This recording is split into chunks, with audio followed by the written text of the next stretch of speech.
Hello everyone students, बच्चों आज का जो हमारा लेक्चर है वो है लेक्चर सेकंड स्टैटिस्टिक का, जिसे हमने बात की बेसिक टू एडवांस हम पढ़ेंगे स्टैटिस्टिक्स को। उसी के सीरियल में अगर हम आगे बढ़े तो आज जो हमारा लेक्चर है वो है टर्मिनोलॉजी को लेकर। देखो, सांख्यिकी की बात करें या स्टैटिस्टिक्स की बात करें तो कुछ बेसिक टर्म्स ऐसे होते हैं, जो टर्मिनोलॉजी ऐसी होती है, कुछ डेफिनेशन है, कुछ फार्मूले हैं जिनको समझना बहुत ही जरूरी है, तभी आप स्टेट को आगे सोल्व कर पाएंगे। मान लो आपसे मीन निकालने के लिए बोला जाए या मीडियन निकालने के लिए बोला जाए या कुछ भी आपको आगे न्यूमेरिकल पढ़ना पड़ेगा या न्यूमेरिकल आपको पूछे जाएंगे या एग्जाम में शॉर्ट में एक ऑब्जेक्टिव टाइप में क्वेश्चन पूछ लिया जाता है, एक सीरीज आपको दे देते हैं, बोले कि उसका मीन निकालो, मीडियन निकालो, मोड निकालो, तो आपको कुछ बेसिक टर्मिनोलॉजी आपको पता होनी चाहिए। और आज को जो हमारा लेक्चर है वो बेसिक टर्मिनोलॉजी को लेके ही है। एक एक टर्मिनोलॉजी हम यहाँ पे क्लियरली डिस्कस करेंगे विथ एग्जाम्पल, ठीक है। तो ये जो हमारा लेक्चर है सेकेंड लेक्चर है और आज हम डिस्कस करेंगे टर्मिनोलॉजी को। तो इसी के इसमें आगे बढ़ते हैं हम। सबसे पहले टर्मिनोलॉजी बात करते हैं हम फ्रीक्वेंसी, ठीक है। सबसे पहली जो हमारी टर्मिनोलॉजी वो क्या है? फ्रीक्वेंसी। फ्रीक्वेंसी क्या होता है? देखो, फ्रीक्वेंसी का मतलब हम जनरली कई हमारी जो दैनिक जो दिनचर्या है उसमें भी हम कई बार ऐसे वर्ड सुनते हैं, आवृत्ति वर्ड सुनते हैं, फ्रीक्वेंसी वर्ड सुनते हैं। फ्रीक्वेंसी का मतलब क्या होता है? किसी भी नंबर का, किसी भी आइटम का बार बार रिपीट होना, ठीक है। वो जितनी बार रिपीट होती है उसको हम बोल देते हैं इसकी फ्रीक्वेंसी इतनी है, ठीक है। मान लो कि एक बार आप एप्पल लेके आए मार्केट से, फिर आपका भाई गया वो भी एक एप्पल लेके आ गया, फिर आपका और कोई पापा गए वो भी एप्पल लेके आ गए, तो एप्पल बार बार आ रहा है। तो कितनी बार एप्पल आया? 10 बार एप्पल आया। तो उस एप्पल की फ्रीक्वेंसी कितनी हो गई? 10। क्यों? क्योंकि एप्पल कितनी बार आ गया घर में? 10 बार आया, तो एप्पल की फ्रीक्वेंसी 10 हो गई। इसी तरीके से आप मान लो मैंगो लेने गए, आप मैंगो लाए, आपके पापा एप्पल लाए, आपके भाई मैंगो लाया, आपकी सिस्टर एप्पल लाई, तो मैंगो की फ्रीक्वेंसी 2 हो गई, एप्पल की फ्रीक्वेंसी भी 2 हो गई, ठीक है। मतलब वो आइटम या वो नंबर या कोई भी ऐसी चीज जो बार बार रिपीट होती है, तो वो जितनी बार रिपीट होती है उसको हम बोल देते हैं फ्रीक्वेंसी। मतलब a value which is repeated number of time, मतलब कोई भी एक संख्या जो बार बार रिपीट हो रही है उसको हम क्या कह देते हैं? फ्रीक्वेंसी कह देते हैं। फ्रीक्वेंसी के बारे में 2 बातें याद रखना बहुत ही जरूरी है। वो 2 बातें क्या है? फ्रीक्वेंसी कभी भी नेगेटिव नहीं होती है, याद रखना। फ्रीक्वेंसी कभी भी नकारात्मक मतलब माइनस में नहीं होती है, याद रखना। कभी भी आपको फ्रीक्वेंसी ऐसी नहीं मिलेगी कि -1 फ्रीक्वेंसी है, कभी नहीं मिलेगी। ये ऑलवेज पॉजिटिव होती है, याद रखना, ठीक है। तो कभी भी नेगेटिव नहीं होती है। दूसरी चीज, नेवर बी फ्रैक्शन, कभी भी ये आपको दशमलव में नहीं मिलेगी कि 1.5 होती है, 1.2 होती है, इस तरीके से कभी नहीं मिलेगी। फ्रीक्वेंसी हमेशा इंटीग्रल होती है, 1 2 3 4 5 इस तरीके से होगी फ्रीक्वेंसी। मतलब फ्रीक्वेंसी हमेशा निश्चित होती है, 1 होगी, 2 होगी, 3 होगी, कभी भी 1.5 नहीं होगी, कभी भी 1.2 नहीं होगी, कभी भी नेगेटिव नहीं होगी। क्लियर है? मैं फ्रीक्वेंसी की बात कर रहा हूं, ठीक। चलो एक और चीज फ्रीक्वेंसी के अंदर आपको बता दूं, ठीक है। फ्रीक्वेंसी का आइडेंटिफिकेशन क्या है? अगर मैं आपको लेक्चर में मिल जाएगा ना, आइडेंटिफिकेशन की बात करूं कि आइडेंटिफिकेशन कि ये फ्रीक्वेंसी है। क्यों? क्योंकि अभी आप सिंपल पढ़ रहे हो। जब आप कम्युलेटिव फ्रीक्वेंसी पढ़ोगे ना, जहां पे मोर देन टाइप और लेस देन टाइप भी दिया रहेगा, वहां कंफ्यूज हो जाओगे। न्यूमेरिकल में आपको नाम दे देते हैं फ्रीक्वेंसी, लेकिन जो नीचे वैल्यूज दी हुई रहती है ना, वो कम्युलेटिव फ्रीक्वेंसी मतलब लेस देन टाइप और मोर देन टाइप की दे देते हैं कई बार। तो हमें आइडेंटिफाई करना रहता है कि ये फ्रीक्वेंसी है या कम्युलेटिव फ्रीक्वेंसी है, लेस देन टाइप या मोर देन टाइप। तो फ्रीक्वेंसी को कैसे आइडेंटिफाई करना? पहली चीज, पहले कि हमने क्या बोला कि ये नेगेटिव नहीं होती है, तो वो तो कम्युलेटिव फ्रीक्वेंसी भी नहीं होती है, ठीक है। दूसरा, ये फ्रैक्शन में नहीं होती, मतलब कभी भी दशमलव में नहीं होगी, ठीक है। फ्रैक्शनल नहीं होगी, कभी दशमलव नहीं होगी। मोस्ट इंपॉर्टेंट इसका आईएमपी जो है आइडेंटिफिकेशन, वो क्या है? ये हमेशा जिगजैग होती है। जिगजैग मतलब इरेगुलर होती है। क्या लिखोगे? इरेगुलर होती है, हमेशा इरेगुलर। इरेगुलर का मतलब क्या? जैसे मान लो आपका कोई आइटम 1 2 3 4 5 ये आपका आइटम है, तो यहाँ पे जो आपकी फ्रीक्वेंसी रहेगी वो इस तरीके रहेगी। यहाँ पे 5, यहाँ पे 4, यहाँ पे 6, यहाँ पे 9, यहाँ पे 2, इस तरीके से। ना तो बढ़ते क्रम में रहेगी ना ही घटते क्रम में रहेगी, ये जिगजैग रहेगी। जैसे 4 के बाद घट गया, फिर वापस बढ़ गया, है ना, फिर यहाँ पे फिर बढ़ा और फिर घट गया, तो घटते बढ़ते क्रम में रहेगी फ्रीक्वेंसी। ये इसका आइडेंटिफिकेशन है। फ्रीक्वेंसी का आइडेंटिफिकेशन क्या है कि फ्रीक्वेंसी हमेशा आपको घटते बढ़ते क्रम में दिखेगी, मतलब वो फ्रीक्वेंसी है। अगर आपको इस तरीके से दिख जाए 2 4 7 9 11, तो ये और यहाँ पे फ्रीक्वेंसी लिखा हो, तो समझ जाना ये फ्रीक्वेंसी नहीं है, क्योंकि ये बढ़ते क्रम में, देखो सब बढ़ रहा है, बढ़ते क्रम में है, ये बढ़ते क्रम में, तो ये फ्रीक्वेंसी नहीं है, ये फ्रीक्वेंसी है बट कौन सी, ये लेस देन टाइप, ये less than type cumulative frequency होती है। तो इस तरीके से दे देते हैं कंफ्यूज करने के लिए। जैसे जैसे हम न्यूमेरिकल करेंगे मैं आगे और चीज बताऊंगा। तो यहां पे हमारी फ्रीक्वेंसी क्या हो गई, तो ऐसी वैल्यू जो बार बार रिपीट होती है। देखो मैं यहाँ पे एक एग्जांपल ले लेता हूं, मैं रा डाटा यहाँ पे ले रहा हूं, ये सेव भी कर दूंगा ताकि आपको मिल जाए रा डाटा। रा डाटा जैसे मैंने यहाँ पे लिया, यहाँ पे 5, 10, 2, 4, 7, 9, 8, 10, 2, 4, 3, 7, 9, 10, 10, 2, 4, 8, 10। ठीक है, ये रा डाटा दिया है। अब आपसे पूछा जाए कि इसमें 5 की फ्रीक्वेंसी क्या है। ठीक है, इसमें 5 की फ्रीक्वेंसी क्या है, मतलब मैं लिख देता हूं यहां पे कौन कौन सी वैल्यू, एक है 2, 3 भी है, 4 भी है, 5 भी है। ठीक है, 2 भी है, 3 भी है, 4 भी है, 5 भी है, 6 नहीं है, 7 है, 8 है, 9 है और 10 है। ये वैल्यूज है यहाँ पे। ठीक है, इतनी वैल्यूज है यहाँ पे। अब आपसे पूछा जाए कि यहाँ पे दो की फ्रीक्वेंसी क्या है, 2 आने की फ्रीक्वेंसी क्या है, मतलब कि इस पूरे रा डाटा में 2 कितनी बार आया है।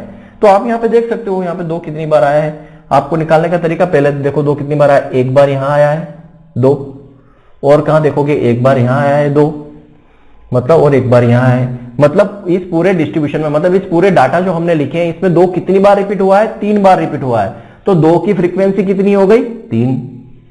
इसे बोलते हैं फ्रीक्वेंसी। लिखा क्या है, ऐसी वैल्यू जो बार बार रिपीट हो रही है। तो 2 यहां पे कितनी बार रिपीट हुई, 3 बार रिपीट हुई, तो 2 की फ्रीक्वेंसी कितनी हो गई, 3। देखो ना तो ये निगेटिव है ना ही ये दशमलव में है। ठीक है, फिर बोला 3 आने की फ्रीक्वेंसी क्या है। देखो 3 आने की फ्रीक्वेंसी, देखो 3 कितनी बार आया है, तो 3 यहाँ पे एक ही बार आया है। ये देखो यहाँ पे 3 क्या है, एक ही बार आया हुआ है। तो 3 आने की फ्रीक्वेंसी क्या हो जाएगी, 1। 3 एक ही बार आया तो 3 की फ्रीक्वेंसी एक ही आ जाएगा। फिर 4 आने की फ्रीक्वेंसी क्या है, 4 आने की फ्रीक्वेंसी देखो 4 एक बार यहां आया है, गोले बनाते जाओ ताकि कोई छूटे नहीं। ठीक है, फिर एक बार यहां आया है 4, 2 बार, और एक बार यहां आया है। तो ये 2 आने की, देखो 4 आने की फ्रीक्वेंसी कितनी हो गई, तो 4 भी कितनी बार आया है, 4 भी 3 बार आया है, तो ये 3 बार। ठीक है, अब यहां पे देखो पहले 3 है, फिर 1 है, फिर 3 है, मतलब इरेगुलर है। फ्रीक्वेंसी कभी भी ना तो असेंडिंग ऑर्डर में, मतलब ना तो बढ़ते क्रम में ना तो घटते क्रम में, कम ज्यादा ऊपर नीचे, मतलब जिगजैग फॉर्म में रहेगी। अब फिर वैल्यू हमें 5 दी हुई है, तो 5 देखो 5 कितनी बार आई है, आया है 5 एक बार यहां आया है, और कहां है 5 एक ही बार आया है। तो 5 आने की फ्रीक्वेंसी कितनी हो गई, 5 आने की फ्रीक्वेंसी हो गई 1। फिर 7 देखो 7 कितनी बार आया हुआ है, तो 7 देखो 7 यहां पे आया हुआ है, यहां पे आया हुआ है, 2 बार आया है, 7 आने की फ्रीक्वेंसी 2 हो गई। फिर 8 देखो 8 कितनी बार आया हुआ है, तो 8 आने की फ्रीक्वेंसी हो जाएगी 8। देखो 8 यहां पे एक बार यहां आया है 8, और एक बार यहां आया है। 8 आने की फ्रीक्वेंसी, 8 2 बार आया है, तो 8 आने की फ्रीक्वेंसी भी 2 हो गई। क्लियर है। फिर 9 कितनी बार आया हुआ है, देखो 9 यहां पे कितनी बार आया हुआ है, 9 आप यहां देखोगे एक बार यहां आया हुआ है, एक बार यहां हुआ है, 2 बार आया है, तो 9 आने की फ्रीक्वेंसी भी कितनी हो जाएगी, 9 आने की फ्रीक्वेंसी भी हो जाएगी 2। ठीक है,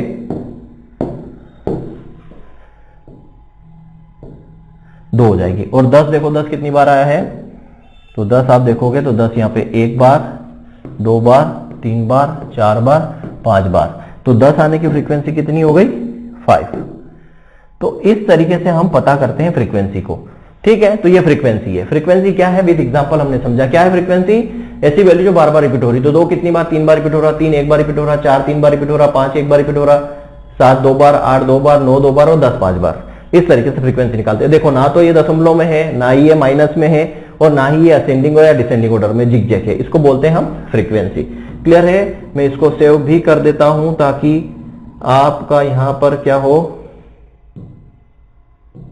ठीक है, ये आपका यहां पे सेव भी हो गया। ठीक है, तो आपको यहां पे ये पूरा लिखा हुआ मिल जाएगा जो हमने लिखा था। नेक्स्ट हम बात करते हैं क्लास लिमिट पर। ठीक है, नेक्स्ट हम बात करते हैं क्लास लिमिट पर कि क्लास लिमिट क्या होता है।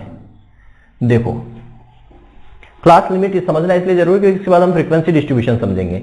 क्लास लिमिट क्या होता है, जितनी भी क्लास होती है उसमें दो स्पेसिफिक लिमिट होती है, टू स्पेसिफिक लिमिट होती है। एक होती है लोअर लिमिट या अपर लिमिट। या लिमिट की जगह आपको बाउंड्री भी लिखा हुआ आ सकता है। क्लास बाउंड्री क्या होती है, तो एक होता है लोअर बाउंड्री,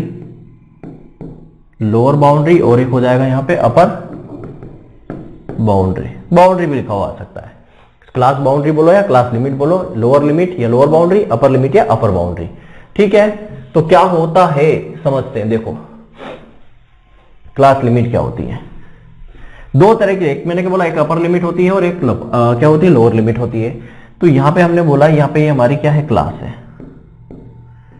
देखो क्लास मैंने ले ली क्या, 0 से 10, 10 से 20, 20 से 30 और 30 से 40, ये आपको मिलेगी क्लास।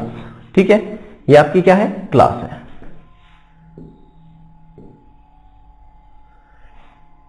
ये आपकी क्लास है। ठीक है, अब इसमें लोअर लिमिट क्या है और अपर लिमिट क्या है, यही हमको समझना है। लोअर लिमिट कौन सी, अपर लिमिट, ये समझना बहुत ही जरूरी है। ये आगे काम आएगा जब हम न्यूमेरिकल करते हैं, क्वेश्चंस करते हैं, तो हमें लोअर लिमिट में से अपर लिमिट माइनस करना पड़ती है, कभी अपर में से लोअर लिमिट माइनस करना पड़ती है, लोअर और अपर लिमिट को जोड़ना भी पड़ता है। तो हमें पता होना चाहिए इसमें लोअर लिमिट कौन सी है और अपर लिमिट कौन सी है। मैं बिल्कुल बेसिक से चल रहा हूं, जिसको पता है वो ये मत समझना सर क्या बता रहे हो, हमको सब कुछ पता है। भैया जिनको नहीं पता है उनको भी पता पढ़ना है। तो यहाँ पे अपर लिमिट कौन सी है, तो यहाँ पे देखो 0 से 10, अब 0 से 10 की बात करें तो यहाँ 0 और 10 में छोटा कौन है, 0 है। तो ये यहाँ पे इस तरफ वाली, ये जो 0 है ये क्या है, अपर लिमिट है, और 10 जो है वो क्या है, लोअर लिमिट है। ठीक है, अब यह 10 से 20 सेकेंड क्लास में देखते हैं, ये आपकी क्लास फर्स्ट है, ये क्लास सेकेंड है, ये क्लास थर्ड है और क्लास फोर्थ है। तो क्लास सेकेंड में अपर लिमिट कौन सी हो गई, 10 और 20 में छोटा कौन सा है, 10 छोटा है, तो 10 लोअर लिमिट हो गई, 20 अपर लिमिट हो गई। तो याद रखना यहां पे ये वाली जो है, मैं बना देता हूं, ये जो है ये क्या है, ये लोअर लिमिट है। ठीक है, और ये जो है 10, 20, 40, ये आपकी क्या है, ये अपर लिमिट है। याद रखना, मतलब मैं बोल सकता हूं 0, 10, 0, 10, 20 और 30, ये क्या है, अपर लिमिट है। ठीक है, और लोअर लिमिट है, सॉरी। और अपर लिमिट की बात करें तो अपर लिमिट क्या हो जाएगी, 10, 20, 30 और ये 40, ये आपकी क्या हो जाएगी, अपर लिमिट। ये आपको समझना है, बस इतना ही इसमें याद रखना है, क्योंकि इनकी जरूरत पड़ेगी। तो जो इस तरह क्लास में जो छोटा है ना, वो लोअर लिमिट है, और क्लास में जो बड़ा है वो अपर लिमिट है। क्लियर है, तो इसको भी मैं आपके लिए सेव कर देता हूं। ये पीडीएफ में आपको, ये सेव इसलिए कर रहा हूं, क्यों सेव कर रहा हूं बच्चा, क्यों सेव कर रहा हूं, इसलिए सेव कर रहा हूं कि आपको ये पीडीएफ यहां हमारे Telegram channel statistical study hub पर मिल जाएगी, तो आपको सॉल्यूशन भी मिल जाएगा। ठीक है, चलो नेक्स्ट आगे बढ़ते हैं। नेक्स्ट फ्रीक्वेंसी, नेक्स्ट जो हमारा टर्मिनोलॉजी है वो क्या है, फ्रीक्वेंसी डिस्ट्रीब्यूशन। नेक्स्ट टर्मिनोलॉजी क्या है, फ्रीक्वेंसी डिस्ट्रीब्यूशन। देखो फ्रीक्वेंसी डिस्ट्रीब्यूशन को आप कैसे समझ सकते हो, देखो फ्रीक्वेंसी डिस्ट्रीब्यूशन को आप कैसे समझ सकते हो। अभी हमने जो फ्रीक्वेंसी पढ़ा था उसमें हमने क्या पढ़ा था कि कोई भी वैल्यू जो बार बार रिपीट होती है उसको हमने फ्रीक्वेंसी बोला। यहां पे क्या फ्रीक्वेंसी डिस्ट्रीब्यूशन क्या होता है, फ्रीक्वेंसी डिस्ट्रीब्यूशन ऐसा डिस्ट्रीब्यूशन होता है, ऐसी टेबल होती है जिसमें हम जो फ्रीक्वेंसी रिपीट होती है उसको हम क्या करते हैं, उसको रिप्रेजेंट करते हैं। ठीक है, तो frequency distribution show the frequency of repeated items, मतलब जो नंबर रिपीट हो रहे हैं उन मतलब या जो नंबर रिपीटेड हो रहे हैं उसकी आवृत्ति, उसकी फ्रीक्वेंसी को हम क्या करते हैं, शो करते हैं टेबल के अंदर दर्शाते हैं, उसको हम फ्रीक्वेंसी डिस्ट्रीब्यूशन कहते हैं। देखो यहां पे एक पॉइंट और जोड़ लेना, एक पॉइंट और क्या जोड़ोगे, इसको कैलकुलेट करने के लिए हम यूज करते हैं टेलीमार्क, टेलीमार्क। ठीक है, टेलीमार्क यूज करते हैं, याद रखना कौन सा बात, टेलीमार्क यूज करते हैं। देखो होता क्या है, यहां पे मैं रा डाटा लिख देता हूं। ठीक है, यहां हमने रा डाटा लिया, रा डाटा क्या लिया, रा डाटा मैंने ले लिया यहां पे 2, 4, 2, 8, 3, 7, 4, 8, 2, 10, 9। ठीक है, 4, 2, 8, 10, 7 3 3 रहने दो, ठीक है। और फिर हमने ले लिया 2 2 4 8 10, ये डाटा हमने लिया। क्लियर है? सेम उसी तरीके से जैसे मैंने फ्रीक्वेंसी में बताया था। अब हमें यहाँ पे क्या करना है, फ्रीक्वेंसी डिस्ट्रीब्यूशन के बारे में बताना है, ठीक है। तो यहाँ पे सबसे पहले हम लिख देंगे क्या, वेरिएबल। क्या लिखेंगे, हमारा कॉलम बनेगा पहले तो वेरिएबल, इसको वेरिएबल बोलते हैं ना, चर जिसको हम बोलते हैं। और यहाँ पे हम बनाएंगे क्या, टेलीमार्क, यहाँ पे हम बनाएंगे टेलीमार्क। और यहाँ पे हमारी क्या आ जाएगी, फ्रीक्वेंसी। यहाँ पे क्या आ जाएगी, फ्रीक्वेंसी। क्लियर है? देखो अब यहाँ पे हमें करना क्या है, सबसे पहले हम क्या लिखेंगे यहाँ पे, सबसे पहले हम यहाँ पे लिखेंगे वेरिएबल। सबसे छोटा इसमें 2 है तो हम 2 से शुरू करेंगे, सबसे छोटा चर यहाँ पे 2 है, ठीक है। 2 के बाद यहाँ पे 3 है, 3 के बाद 4 भी है, 4 के बाद 5 नहीं है, 6 नहीं है, 7 है, 7 के बाद 8 है, 8 के बाद 9 है, 9 के बाद 10 है। ये हमारे क्या है, वेरिएबल है। मतलब जितने भी यहाँ पे नंबर है वो सारे लिख लिए। 2 है इस टेबल के अंदर, 3 भी है, 4 भी है, 5 नहीं है, 6 नहीं है, फिर 7 है, 8 है, 9 है और 10 है। तो ये तो हमारे हो गए वेरिएबल। फिर टेलीमार्क, मतलब यहाँ पे काउंट करना है 2 कितनी बार आया हुआ है। तो मतलब देखो ये यहाँ पे हम क्या कर रहे हैं, एक डिस्ट्रीब्यूशन बन रहा है जिसमें हम क्या करेंगे कि ये जितने भी डाटा है, मतलब जो नंबर यहाँ पे रिपीट हुए हैं उनको शो कर रहे हैं डिस्ट्रीब्यूशन के अंदर, उसको हम बोल देते हैं फ्रीक्वेंसी डिस्ट्रीब्यूशन। मतलब ऐसा डिस्ट्रीब्यूशन जिसके अंदर हम फ्रीक्वेंसी को दर्शाते हैं उसको फ्रीक्वेंसी डिस्ट्रीब्यूशन कहते हैं, ठीक है। हिंदी में क्या लिख सकते हो, ऐसी टेबल या ऐसी सारणी जिसके अंदर जो संख्या बार बार रिपीट होती है, पुनरावृत्ति जिसकी होती है, उसको हम टेबल के अंदर दर्शाते हैं, सारणी के अंदर दर्शाते हैं। अब यहाँ पे देखो 2 जो है कितनी बार आया हुआ है, 2 यहाँ पे देखो कितने बार आया हुआ है। तो यहाँ पे देखो 2 एक बार, मतलब ऐसे काटते हुए चलते, 1 बार, 2 बार, 3 बार, 4 बार, 5 बार, 6 बार। तो देखो यहाँ पे हम क्या इस तरीके से टेलीमार्क किस तरीके से करते हैं, ये भी आपको आना चाहिए। टेलीमार्क कैसे करते हैं, 1 बार, मतलब 1 बार आया, 2 बार, 2 बार, 3 बार, 4 बार, 5 बार और 6 बार, इस तरीके से टेलीमार्क करते हैं। 1 बार 2 आया तो एक डंडा खींचा, 2 बार 2 आया तो फिर दूसरा डंडा, 3 4, 4 के बाद 5वीं टाइम पे हम आधा डंडा खींचते हैं और फिर 6। क्लियर है? तो 2 यहाँ पे कितनी बार आया, 6 बार आया। तो फ्रीक्वेंसी कितनी हो गई, फ्रीक्वेंसी कितनी हो गई, 6 हो गई, ठीक है। इस तरीके से फ्रीक्वेंसी डिस्ट्रीब्यूशन बनाते हैं। मैं बनाकर भी बता रहा हूं आपको कि फ्रीक्वेंसी डिस्ट्रीब्यूशन कैसे बनाते हैं, ठीक है। फिर उसके बाद 3 की बात करो तो देखो 3 यहाँ पे 1 बार आया, 1 ही बार आया, तो यहाँ पे हम डंडा 1 बार खींचेंगे, 1 ही बार आया, मतलब यहाँ पे 3 1 बार आया, ठीक है। 3 1 बार आया, फ्रीक्वेंसी क्या हो जाएगी, फ्रीक्वेंसी हो जाएगी 1, 1 ही बार आया है। फिर 3 के बाद 4 आ जाओ तो 4 1 बार यहाँ आया है, 1 बार यहाँ आया है, 2 बार आ गया, 1 बार यहाँ 3 बार और 1 बार यहाँ है 4 बार। तो 4 यहाँ पे 4 बार अपीयर हुआ, 4 बार रिपीट हुआ है, तो यहाँ पे 1 2 3 और 4 खींचेंगे और फ्रीक्वेंसी कितनी हो जाएगी, 4। तो इससे क्या गलती नहीं होती है, 1 बार काटा, 1 डंडा खींचा, दूसरी बार काटा, 2 डंडा खींचा, तीसरी बार काटा, तीसरा डंडा खींचा, गलत नहीं होता है, इसलिए टेलीमार्क का यूज करते हैं फ्रीक्वेंसी डिस्ट्रीब्यूशन में। अब यहाँ पे देखो 7 जो है कितनी बार आया, 1 बार आया है, यहाँ पे 2 बार आया है, तो 2 बार आया 7, तो यहाँ पे अपन 2 डंडे खींचेंगे, इसको टेलीमार्क कहते हैं, ठीक है, 1 और 2। तो फ्रीक्वेंसी कितनी हो गई, फ्रीक्वेंसी हो गई 2। अब देखो 8 कितनी बार आया, 8 1 बार आया है, 2 बार आया है, 3 बार आया है, 4 बार आया है। तो 8 यहाँ पे 4 बार आया है, 4 बार रिपीट हुआ है, तो 4 डंडे 1 2 3 और 4 खींचेंगे, फ्रीक्वेंसी कितनी हो जाएगी, फ्रीक्वेंसी हो जाएगी 4। 9 को देखो 9 कितनी बार आया है, 1 बार आया है 9, 1 ही बार आया है, तो यहाँ पे फ्रीक्वेंसी क्या हो जाएगी, मतलब टेलीमार्क 1 आ जाएगा, फ्रीक्वेंसी हो जाएगी आपकी, सॉरी फ्रीक्वेंसी कितनी हो जाएगी, फ्रीक्वेंसी हो जाएगी 1। क्लियर है? फ्रीक्वेंसी हो जाएगी 1। 10 देखो कितनी बार आया है, तो 1 बार 2 बार और 3 बार, 3 बार आया है, 3 डंडे यहाँ पे खींचेंगे टेलीमार्क्स के, तो 1 2 और 3, तो यहाँ पे हमारा क्या हो जाएगा, ये हो जाएगा 3। देखो कोई भी संख्या नहीं बची, तो इससे क्या होता है, एरर नहीं आती, हम कभी भी कोई नंबर छोड़ नहीं पाते हैं, सारे के सारे हो जाते हैं, सारे कट हो गए, कोई भी नहीं बचा, और यहाँ पे भी सारे आ गए। अब यहाँ पे हम क्या करते हैं, टोटल कर लेते हैं फ्रीक्वेंसी, 6 और 7 7 4 11 12 13 14 15 16 17 18 19 20 21, तो टोटल आपको ये मिल जाएगा। टोटल फ्रीक्वेंसी कितनी है, 3 और 1 4 4 दूनी 8 9 10 10 और 4 14 15 और 6 21, टोटल फ्रीक्वेंसी 21 हो गई। और डंडे भी आउट काउंट कर लो, 21 ही मिलेंगे, और ये संख्या भी आप गिन लो, टोटल 21 होंगे, ठीक है। तो फ्रीक्वेंसी डिस्ट्रीब्यूशन किस तरीके से बनाते हैं, इस तरीके से बनाते हैं, मतलब टेबुलर फॉर्म में हम दर्शाते हैं, टेलीमार्क का यूज करते हैं। क्लियर है? इसको भी मैं सेव कर देता हूं।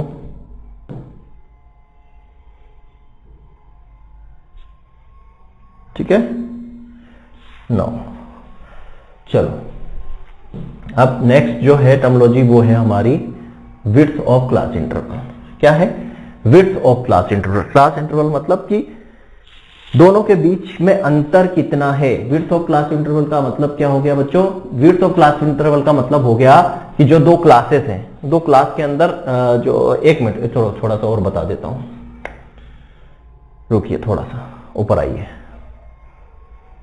फ्रीक्वेंसी डिस्ट्रीब्यूशन में थोड़ा सा और बता देता हूं। जो फ्रीक्वेंसी डिस्ट्रीब्यूशन होता है दो टाइप का होता है, ठीक है। फ्रीक्वेंसी डिस्ट्रीब्यूशन जो है वो 2 टाइप का होता है, तभी तो हम आगे बढ़ पाएंगे क्लास इंटरवल पे। ये 2 टाइप का होता है।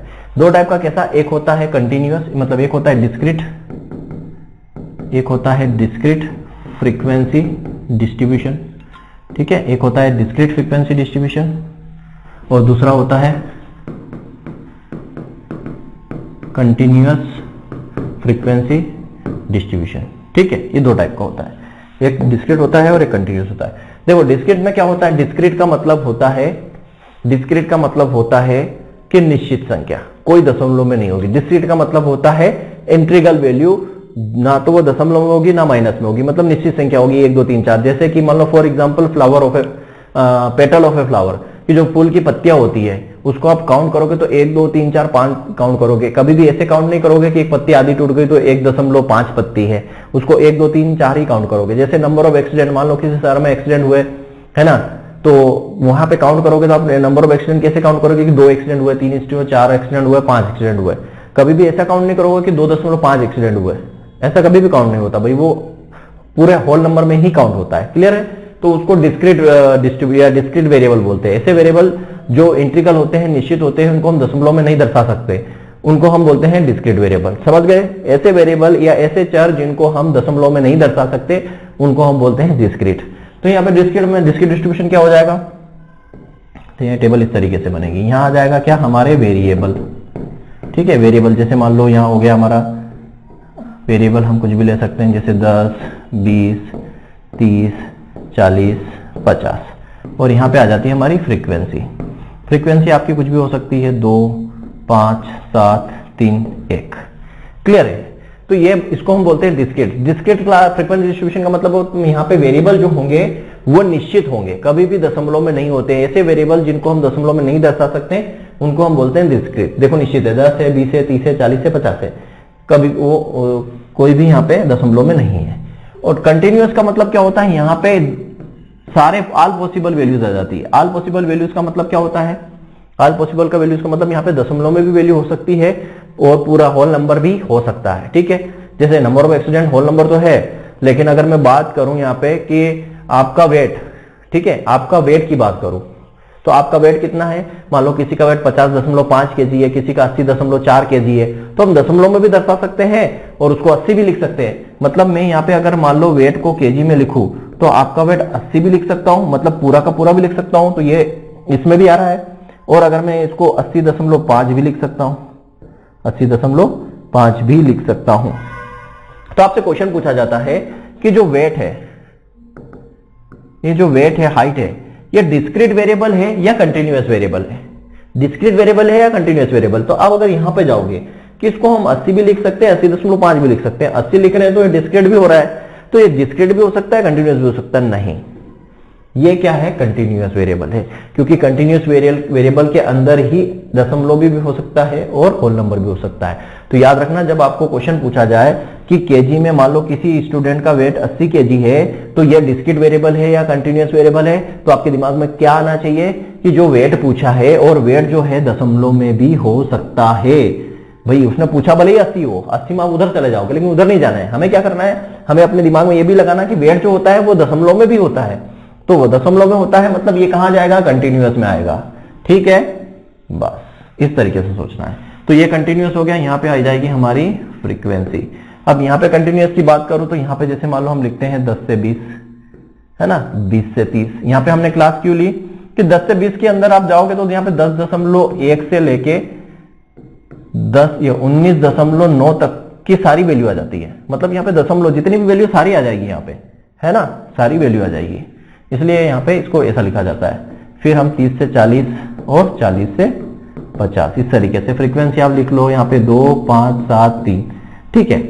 तो डिस्ट्रीब्यूशन 2 टाइप का होता है, एक डिस्क्रीट होता है और एक कंटिन्यूअस होता है। डिस्क्रीट में सिर्फ वेरिएबल इस तरीके से होते हैं, और कंटिन्यूअस में यहाँ पे क्लासेस होती है। मतलब क्लासेस इसलिए होती है क्योंकि 10 से 20 के बीच में जितनी भी वैल्यू सारी आ जाती है, 10.1, 10.2, 10.3, 10.4, 10 फिर 12, 15 सब सारी वैल्यू इसके अंदर आ जाती है। तो इसको हम बोलते हैं कंटिन्यूअस फ्रीक्वेंसी डिस्ट्रीब्यूशन। जब हम क्वेश्चन करेंगे तो इस तरह की क्लासेस आपने देखी भी होगी, तो किसको क्या बोलते हैं आपका क्लियर होना चाहिए। तो मैं इसको भी सेव कर देता हूं, ठीक है, ये हो गया हमारा सेव।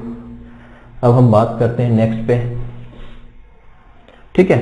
अब आते हैं हम नेक्स्ट पे, विड्थ ऑफ क्लास इंटरवल पे, ठीक है। अब आएंगे हम विड्थ ऑफ क्लास इंटरवल पे। बच्चों मैं काफी ज्यादा डिटेल में और बेसिक टू एडवांस आपको ले रहा हूं, तो आप भी भाई मेहनत कीजिए, पढ़िए, कोई चीज छोड़िए मत। जब तक हम बेसिक अच्छे से क्लियर नहीं करते हैं ना, तब तक हमारा जो एडवांस लेवल का या जो हमें न्यूमेरिकल्स होते हैं वो हम नहीं कर पाते हैं। तो जो भी मैं पढ़ा रहा हूं ना आपको, जब अगर आप स्टेप बाय स्टेप चलते जाएंगे ना, तो आप कोई भी न्यूमेरिकल सोल्व कर सकते हो। और आपसे जो न्यूमेरिकल नहीं बनता है ना, तो ऑब्वियसली मैं बैठा हूं आपके लिए, आप मुझे मैसेज कर सकते हो। लेकिन अभी नहीं, आप पता चला मैं पढ़ा रहा हूं बेसिक और आप मुझे न्यूमेरिकल उधर कोरिलेशन को और ये भेज रहे हो, तो फिर वो अलग बात हो जाएगी। अगर इमरजेंसी हो तो भेज सकते हो, कोई दिक्कत नहीं। मैंने कई बच्चों का मैसेज आता है, क्वेश्चन आते हैं, तो मैं सोल्व करके भेज देता हूं। बट वो मेरे लिए जो है ना, मेरा शेड्यूल है ना, मेरा शेड्यूल खराब करता है। मैं पढ़ा रहा हूं आपको, अब जब मैं मीन मीडियन मोड पढ़ाऊंगा, वो क्वेश्चन करवा दूंगा आपको। वहां कहीं डाउट हो आप पूछ सकते हो, आपका कोई क्वेश्चन है जो नहीं बन रहा है भेज सकते हो। मैं यहीं पे यूट्यूब पे ही वो क्वेश्चन लेके आ जाऊंगा कि भाई इस बच्चे का ये क्वेश्चन है, उससे ये बना नहीं है, तो मैं यहाँ पे आपको सोल्व करवा दूंगा यहीं पे, है ना।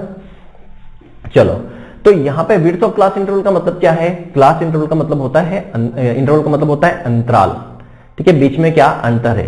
तो क्लास लगाया मतलब क्लास कक्षा के बीच में क्या अंतर है, क्लास के बीच में जो गैप है वो कितनी है। विड्थ मतलब क्या हो गया, चौड़ाई, क्लास मतलब कक्षा, इंटरवल मतलब अंतराल। तो जो है कक्षा की जो चौड़ाई है वो कितनी है, ये यहां पे पूछना चाह रहा है। तो कैसे निकालेंगे? तो डिफरेंस बिटवीन अपर लिमिट, देखो यहां बात आ गई ना, हमें ये लिमिट के बारे में हमने अभी पढ़ा थोड़ी देर पहले, क्लास लिमिट क्या होती है, अपर लिमिट एंड लोअर लिमिट। तो अपर लिमिट और लोअर लिमिट का जो डिफरेंस होता है, मतलब किसी भी क्लास का, एनी क्लास मतलब किसी भी क्लास का अपर लिमिट और लोअर लिमिट का जो अंतर होता है, उसी को हम क्या बोल देते हैं, विड्थ ऑफ क्लास इंटरवल। उसी को मैग्नीट्यूड ऑफ क्लास इंटरवल भी कहा जाता है, उसी को लेंथ ऑफ क्लास भी कहते हैं। जनरली क्या है, शॉर्ट में जो एमसीक्यूज होता है उसमें क्वेश्चन पूछा जाता है, width of class interval is also known as, magnitude of class interval भी कहा जाता है, लेंथ ऑफ क्लास इंटरवल भी कहा जाता है। फॉर्मूला यहाँ पे देख सकते हो, width of class interval upper limit minus lower limit, मतलब डेफिनेशन ही यही है। माइनस मतलब difference, difference between upper limit minus lower limit किसी भी क्लास का, उसको हम बोलते हैं विड्थ ऑफ क्लास इंटरवल। देखो कैसे होता है, अभी हमने क्लास पढ़ी, तो ये हमने ली क्लास। यहां पे मैं बोल सकता हूं क्लासेस, इसके बारे में भी आगे बताऊंगा। यहां पे भी दो तरह की क्लासेस आपके पास आएगी। यहां पे सिर्फ क्लास ही ले लेते हैं ना, सिर्फ क्लास ले लेते हैं, फ्रीक्वेंसी का तो कोई लेना देना नहीं। क्लास इंटरवल, ये हो गया क्लास इंटरवल, ठीक है। यहां हमने ले लिया 10 से 20, 20 से 30, 30 से 40 और 40 से 50। एक क्लास और लूंगा, ठीक है, एक क्लास और। ये मैंने लिखा क्लास इंटरवल, शॉर्ट में लिख रहा हूं यहां पे, ठीक। यहां पे मैंने लिखा आपको क्लास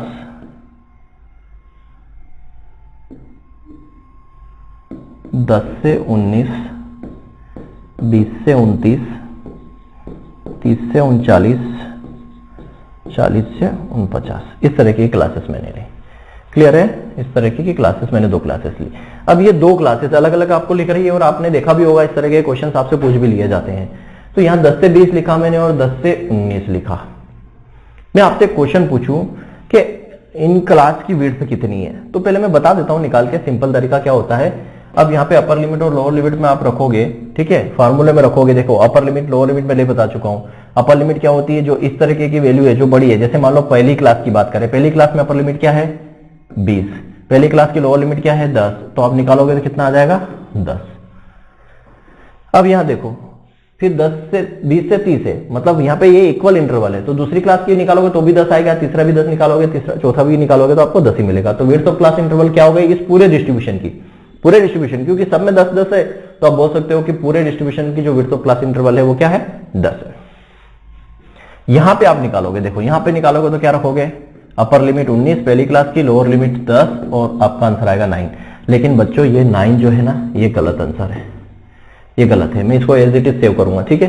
ये 9 जो है आपका गलत है। क्यों है गलत, बता रहा हूं। कि आप सीधा बोलोगे ना सर, आपसे ये क्वेश्चन एमसीक्यू में पूछा जा सकता है कि जो आपका जो क्लास इंटरवल है, इस तरह क्लास दे दिया 10 से 19, इसकी विड्थ कितनी है, तो आप सीधे 19 में से 10 माइनस कर दोगे, 9 आ जाएगा, आप 9 पे टिक लगा जाओगे, लेकिन गलत हो जाएगा। विड्थ इसकी 10 ही है, याद रखना, इसकी भी विड्थ कितनी है, 10 ही है। देखो समझो दोनों को क्या है। यहाँ पे ये जो क्लासेस है ना, इस क्लास को क्या बोला जाता है, एक्सक्लूसिव क्लासेस, एक्सक्लूसिव टाइप है ये कौन सा टाइप है, एक्सक्लूसिव टाइप है। और ये जो टाइप है ना, ये इंक्लूसिव है, इंक्लूसिव टाइप है। ये आगे मैं पढ़ाऊंगा, विषय आगे आएगा से टर्मिनोलॉजी में कि क्या होता है एक्सक्लूसिव, क्या होता है इंक्लूसिव, भी आगे आएगा, बट यहाँ पे समझना है एक्सक्लूसिव टाइप है और इंक्लूसिव टाइप है। एक्सक्लूसिव का मतलब क्या होता है कि यहां पे मान लो ये जो 20 है, ठीक है, मैंने यहां पे लिखा 11, 12 और 20, 21। अब मेरे को पहली क्लास में डाटा रखना है, तो मैं 11 भी इस क्लास के अंदर आएगा, भाई 10 से 20 के बीच में आएगा 11 भी, 12 भी 10 से 20 के बीच में आएगा, ये 20 कहां आएगा, समझना बात को। ये जो 20 मैंने लिखा है, ये 20 किस क्लास के अंदर जाएगा, यहां पे भी 20 है, यहां पे भी 20 है, तो 20 किस क्लास के अंदर जाएगा भैया, तो ये एक्सक्लूसिव का मतलब यही है कि जो अपर लिमिट है ये यहां काउंट ना होके बाहर हो जाती है, मतलब नीचे वाली क्लास में काउंट होती है। तो ये 20 यहां काउंट ना होके कहां काउंट होता है, नेक्स्ट वाली क्लास में काउंट होता है। मतलब कि 20 भले यहां लिखा है, यहां पे मैंने क्या बोला आपको, 19.99 तक के डाटा यहां पहली क्लास में काउंट हो जाएंगे, जैसे 20 आएगा वो नीचे वाली क्लास में चला जाएगा। तो याद रखना एक्सक्लूसिव क्लासेस क्या होती है, ऐसी क्लासेस जिनकी अपर लिमिट, पहली क्लास की अपर लिमिट और दूसरी क्लास की लोअर लिमिट बराबर हो। देखो यहाँ पे 20 है, यहाँ पे भी, यहाँ 30 है, यहाँ 30 है, यहाँ 40, यहाँ 40। तो एक्सक्लूसिव क्लास क्या, ऐसी क्लासेस जिसमें अपर लिमिट पहली क्लास की और लोअर लिमिट दूसरी क्लास की आपस में बराबर हो, उसको हम क्या कह देते हैं, उनको हम एक्सक्लूसिव क्लासेस कहते हैं। क्या कहते हैं, एक्सक्लूसिव क्लासेस कहते हैं, ठीक है। ऐसी क्लासेस को हम क्या बोलते हैं, एक्सक्लूसिव क्लासेस कहते हैं। समझ में आ गया। तो एक्सक्लूसिव क्लासेस में हम मतलब कि हम यहां पे काउंट कर रहे हैं, तो इस 20 और इस 20 के बीच में डिफरेंस क्या है, 0 है। डिफरेंस कितना है, 0 है। भैया यहां से इस 20 और 20 के बीच में आप अंतर लिखा रहे हो तो 0 आ रहा है, लेकिन यहां देखो इंक्लूसिव का मतलब क्या होता है कि अपर लिमिट, पहली क्लास की अपर लिमिट और दूसरी क्लास की लोअर लिमिट दोनों अलग अलग होते हैं। यहाँ 19 है या 20 दोनों अलग अलग है। अब इन दोनों का आप अंतर निकालो, इन दोनों का अंतर निकालो तो कितना आ रहा है, 1 का अंतर आ रहा है। देखो यहाँ 19 है या 20 है, आप डिफरेंस निकालोगे तो 1 का अंतर आ रहा है। तो जब देखो यहां पे हमने विड्थ निकाली तो 10 आई और दोनों के बीच में अंतर 0 था, तो ठीक है 10 हमारी सही थी। यहां पे हमने विड्थ निकाली, कितना आया, 9 आया, लेकिन इन दोनों के बीच में अंतर है 1 का, ठीक है। अब यहां पे मेरे को मेरी बात सुनना, यहां पे मैंने 11 लिखा, यहां पे मैंने 12 लिखा, यहां पे मैंने क्या लिखा, 19 लिखा, यहां पे मैंने लिखा 20, ठीक है। अब देखो 11 भी यही काउंट होगा, 12 भी यही काउंट होगा, 19, ये 19 कहां काउंट होगा, यहां पे मैं लिखूं 19.5, 19.5, ये 19 का काउंट होगा यहीं पे। इंक्लूसिव में क्या होता है, 19 उसी क्लास में काउंट हो जाता है, इसलिए इसको इंक्लूसिव बोलते हैं। देखो 19 यहां पे काउंट करेंगे क्योंकि अगली क्लास तो 20 से शुरू हो रही है, तो 19 यहीं पे काउंट हो जाएगा। अब मेरा सिर्फ आपसे एक क्वेश्चन है, मुझे ये बताना है कि 19.5 अगर ये डाटा अगर कोई है, ये किस क्लास में काउंट होगा। यहां तो 19 पे एंड हो गया, 19 के बाद आप सीधा 19.5 कहां लिखोगे, ये 20 से शुरू हो रहा है, ये 19 पे खत्म हो गया तो 19 आप यहां काउंट कर लोगे, ये 20 यहां काउंट कर लोगे, ये 19.5 कहां जाएगा, ये तो है ही नहीं, ये तो बाहर हो गया, ये तो 19 पे खत्म हो गई, ये 20 से शुरू हो रही है, तो 19.5 कहां रखोगे, नहीं रख पाओगे ना, क्यों, क्योंकि 19 के बाद 20 से शुरू हो रहा है। तो इन दोनों के बीच में जो अंतर है 1 का, ये 1 का अंतर है, ये 1 का अंतर डायरेक्ट आप इसमें जोड़ दो तो आपकी विड्थ कितनी हो जाएगी, 9 + 1 = 10। तो ये शॉर्ट मेथड है। इस तरह की क्लास दी जाए तो सीधे आप कर सकते हो कि विड्थ निकाल लो, दोनों की कितनी 9 आ गई, और पहली क्लास की जो अपर लिमिट है और सेकंड क्लास की लोअर लिमिट में डिफरेंस देख लो कितना है, जितना भी डिफरेंस आए उतना जोड़ दो उसके अंदर, एक डिफरेंस है जोड़ दो उसके अंदर, तो वो आपकी ओरिजिनल विड्थ हो जाएगी। तो ओरिजिनल विड्थ कितनी, 10 ही होती है, ठीक है। अब देखो यहाँ पे अभी खत्म नहीं हुआ है, निकालना है तो कैसे निकालेंगे, पहले मैं इसको सेव कर देता हूं। अगर निकालना है तो हम इसको कैसे निकालेंगे, ठीक है, अगर निकालना है हमको तो हम कैसे निकालेंगे, मैंने यहां पे पेज छोड़ा है, हाँ ठीक हो, देखो कैसे निकालना है तो हम इसको कैसे निकालेंगे। यहां पे यूज होता है करेक्शन फैक्टर। क्या यूज होता है,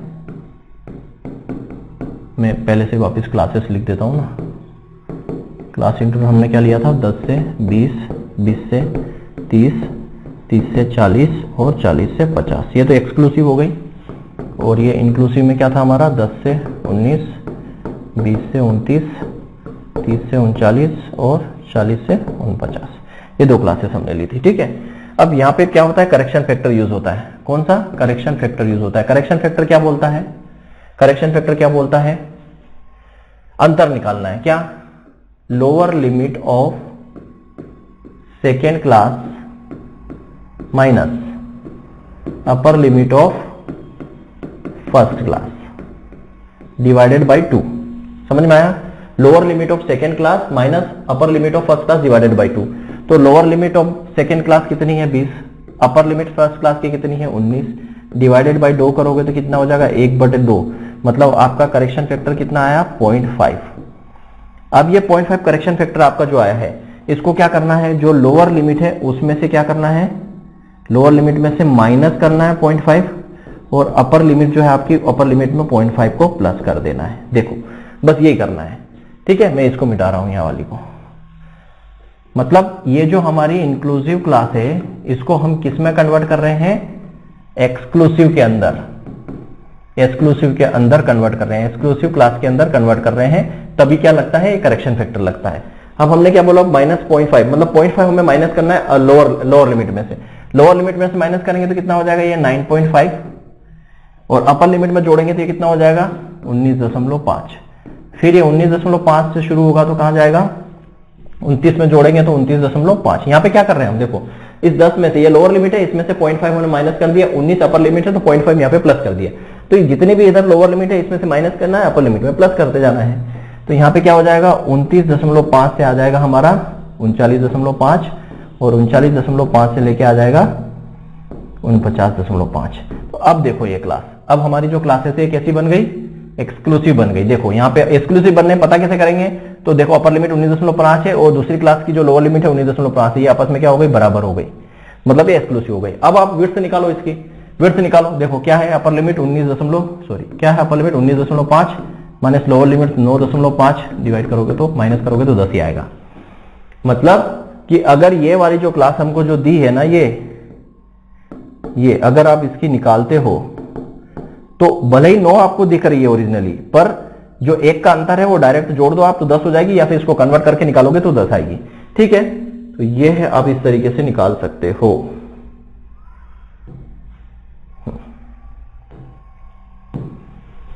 समझ में आ गया होगा आई थिंक आपको। नहीं समझ में आया तो भैया इससे बढ़िया और क्या समझाऊं, है ना, इससे बेहतरीन आपको कौन समझाएगा और क्यों समझाएगा। हर कोई समझाने का पैसा ले रहा है भाई, कुछ भी समझाएगा यहाँ पे उसका पैसा ले रहा है ना, और फिर भी इतना बेहतरीन नहीं समझा पाएगा। मतलब मैं ये नहीं बोल रहा हूँ कि मैं बहुत ज़्यादा समझा रहा हूँ या मैं बहुत ज़्यादा जानता हूँ, बट मेरा एक प्रयास है कि मैं आपको फ्री क्लासेस दे रहा हूँ, बेसिक टू एडवांस, और एक एक चीज़ यहाँ पे क्लियर कर रहा हूँ। तो मैं भी शायद कोई आपको पेड कोर्सेज में भी इतना बेसिक टू एडवांस क्लियर नहीं करेगा। नेक्स्ट हम बात कर रहे हैं मीड वैल्यू या मीड पॉइंट। मीड वैल्यू या मीड पॉइंट, मध्य बिंदु क्या होता है। तो यहाँ पे लिखा है एवरेज ऑफ लोअर लिमिट। देखो यहाँ पे भी लोअर लिमिट अपर लिमिट आ रहा है, इसलिए हमने क्लास लिमिट पढ़ी थी। लोअर लिमिट और upper limit of any class is called mid point. मतलब क्या बोला है, average of the upper limit and lower limit of any class. किसी भी क्लास की जो निम्न सीमा और उच्च सीमा है उसका औसत क्या कहलाएगा, मिड वैल्यू। तो मिड पॉइंट आपको निकालना है, फॉर्मूला क्या है, upper limit plus lower limit divided by 2। भाई एवरेज निकालना है तो हम औसत निकालते तो क्या करते हैं, जितनी संख्या ऊपर होती है उतनी संख्या से डिवाइड कर देते। तो यहाँ पे अपर लिमिट एक संख्या, लोअर लिमिट दो संख्या, तो दो संख्या तो 2 से डिवाइड कर दिया तो मिड वैल्यू निकल के आ जाएगी। ठीक है, तो यहां पे देखो ये हमारे पास क्या दी हुई है, क्लासेस दी हुई है। समझना, क्लासेस क्या दी है, 10 से 20, 20 से 30, 30 से 40, 40 से 50। और आपको यहां पे बोला जाए कि मिड पॉइंट निकालिए। मिड पॉइंट को जनरली x से डिनोट करते हैं जब क्लास इंटरवल दिया हो। ठीक है, मिड पॉइंट को इससे डिनोट करते हैं, x से डिनोट करते हैं। तो आप कैसे निकालोगे, जैसे पहली क्लास का निकालना है, बोला एनी क्लास, पहली क्लास का निकालना है तो ये फार्मूला लगाओगे। ठीक है, चाहे अपर लिमिट लिखो, 2 लिमिट प्लस में आगे पीछे कुछ भी लिख सकते हो। 10 प्लस 20 डिवाइडेड बाय 2। आपको मिड पॉइंट निकालना है फर्स्ट क्लास का, तो MP1 लिख सकते हो। ठीक है, तो ये कितना हो गया, 30/2, कितना आ गया, 15। तो आप लिख सकते हो कि यहाँ पे मिड पॉइंट कितना है, 15 आ गया। ये सब आप जब न्यूमेरिकल पढ़ोगे ना तो आपको निकालना पड़ेगा, इसलिए मैं पहले ही सिखा रहा हूं ये सारी चीजें, ठीक है। अब आपको पता है कि यहाँ सब में 10-10 का अंतर है। देखो कितना अंतर है, विड्थ कितनी है, यहाँ पे भी 10 से 20 मतलब 10 का अंतर है, 20 से 30 मतलब 10 का अंतर है, 10-10 का अंतर है। तो आप सीधा करो, क्या करो, 10-10 का अंतर इसमें जोड़ दो, 15 और 10 कितने होंगे 25, 25 और 10 कितने होंगे 35, 35 और 10 कितने होंगे 45। ऐसा भी कर सकते हो, लेकिन यहाँ पे देखना पड़ेगा कि सबकी विड्थ 10 ही होनी चाहिए, समान होनी चाहिए। जितना विड्थ है, मान लो 15 सब में समान है तो 15-15 जोड़ दो, 10 सब में 10-10 का अंतर है तो 10-10 जोड़ दो, या फिर इस तरीके से निकाल लो। आप दूसरे की निकालोगे, निकाल के देख लो, दूसरे की निकालोगे तो क्या है 20 + 30/2 कितना हो गया 50/2, कितना आ रहा 25। तो देखो डायरेक्ट भी लिखा मैंने तो 25 ही लिखा है। तो इस तरीके से हम क्या निकाल सकते हैं, मिड पॉइंट मिड वैल्यू निकाल सकते हैं। तो मेरे बबुआ समझ में आया कि नहीं कैसे निकालना है मिड पॉइंट, ठीक है। आगे बढ़ते हैं। It's not a easy task, ठीक है। वाह, अब दिया है एरे। अरे भाई अरे भाई अरे भाई ऐसा नहीं करना था, अरे भाई अरे भाई ऐसा नहीं करना था, अरे भाई ऐसा नहीं करना था, मतलब कि उल्टा पुल्टा क्यों कर रहा है, या तो सीधा जमा या उल्टा जमा, समझे। समझो क्या लिखा है, management of data in ascending और डिसेंडिंग ऑर्डर। डाटा को अरेंज करना या तो डिसेंडिंग ऑर्डर में या असेंडिंग ऑर्डर में, या तो आरोही क्रम में या अवरोही क्रम में, या तो बढ़ते क्रम में या घटते क्रम में। इसको क्या कहते हैं, अरे कहते हैं। तो अरे भाई काम क्यों बिगाड़ रहा है, या तो सीधे तरीके से कर या उल्टे तरीके से कर, है ना, या तो सीधा जमा या उल्टा जमा। देखो आपको यहां पे डाटा दे दिया, क्या दे दिया, डाटा मतलब यहां पे आपको डाटा दिया है 2 4 1 7 9 12 11, ठीक है, ये डाटा दिया है। अब अरे का मतलब क्या हो गया, या तो इसको सीधे क्रम में जमाओ या उल्टे क्रम में जमाओ। तो हम हमेशा इसको सीधे क्रम में मतलब असेंडिंग ऑर्डर में जमाएंगे, ठीक है, असेंडिंग ऑर्डर में मतलब बढ़ते क्रम में, बढ़ते क्रम में, बढ़ते क्रम में जमाएंगे, ठीक है।